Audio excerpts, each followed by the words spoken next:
Europe 1, il est 8h34. Thomas Soto. C'est la revue de presse avec Natacha Polony. Bonjour Natacha. Bonjour Thomas, bonjour Julie, bonjour à tous. Ce matin, une de vos journaux, il y a les lumières des gyrophares sur les Champs-Élysées. La Voix du Nord, Sud-Ouest, la Dépêche du Midi évoque la fusillade mortelle. Et puis le Figaro, le terrorisme frappe à nouveau en plein Paris. Mais à 2 jours de scrutin, l'élection est partout. Libération imagine les recompositions chez les vaincus. Ils ont tout à perdre et plus encore. Et l'opinion analyse les motivations multiples. Je vote utile, tu votes futile, il vote subtil. À la une ce matin, évidemment, pour les journaux qui ont eu le temps de le faire, c'est l'attentat. Oui, il est imprudent d'affirmer que cette attaque influencera les lecteurs de façon déterminante, écrit Jean-Claude Souléry dans la Dépêche du Midi, mais elle va forcément laisser une trace inconsciente dans les isoloirs. D'aujourd'hui en France, Jean-Marie Montali rend hommage à ces policiers devenus des cibles, comme les militaires, écrit-il, comme les curés, comme les juifs, comme les dessinateurs, les journalistes, les démocrates, les amateurs de musique, les enfants sur la promenade des Anglais, les femmes aux terrasses et les jeunes en concert. En réalité, la menace est permanente, universelle. Alors dans le Figaro, l'avocat Thibault de Montbrial se demande pourquoi les sujets sécuritaires ont été absents, dit-il, de la campagne. Ce silence assourdissant, dit-il, ne peut s'expliquer que par une sorte d'espérance incantatoire, idéologique ou même inconsciente que le fait de ne pas évoquer ces réalités les ferait disparaître.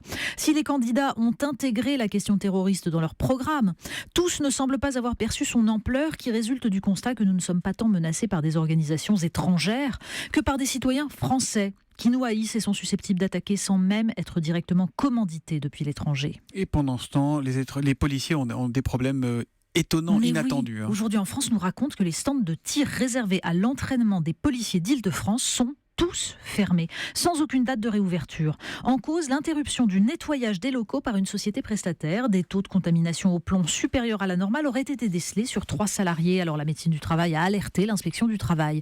Pas de ménage, donc des concentrations de poudre et des risques d'incendie. Coïncidence vraiment malheureuse. On approche, Natacha, de la fin de la campagne. Ce sera ce soir à minuit, terminé. Oui, et l'isoloir, c'est le mot du jour. Parce que c'est là qu'une partie des électeurs va se décider. Dans Les Échos, le philosophe Roger Paul Droit rappelle qu'il fut imposé en France en 1913 seulement. Et alors, plus qu'une garantie de secret, en fait, il incarne une certaine conception du sujet. Ce que Marc Aurèle appelait la forteresse de l'âme. Et le développement des selfies d'isoloir, nous dit Roger Paul Droit, suggère que ce règne de la conscience autonome est désormais entamé. C'est l'anniversaire de la reine d'Angleterre aujourd'hui, 91 ans, mais c'est pas le seul anniversaire que vous célébrez. Non, ça n'est pas le seul. Il y a 500 ans, tout juste, l'Europe était ébranlée. Le Monde nous rappelle l'anniversaire de la publication des 95 thèses de Martin Luther au sujet de la vertu des indulgences. Ces remises de peine pour le purgatoire, facturées aux croyants pour financer la basilique Saint-Pierre. Et c'est surtout le point de départ des guerres les plus atroces qu'ait pu connaître l'Europe. La France n'a pourtant qu'une vision partielle de l'œuvre de Luther, nous dit Le Monde, puisque certains de ses écrits, violemment antisémites, n'ont été traduits en français qu'en 2015. Littérature et statistique à présent. Mais oui, c'est aussi dans le monde des livres qu'on trouve recension d'un travail étonnant. Une étude des tics de langage des grands auteurs anglo-saxons, pour le coup. Nabokov, qui était amoureux de l'épithète mauve.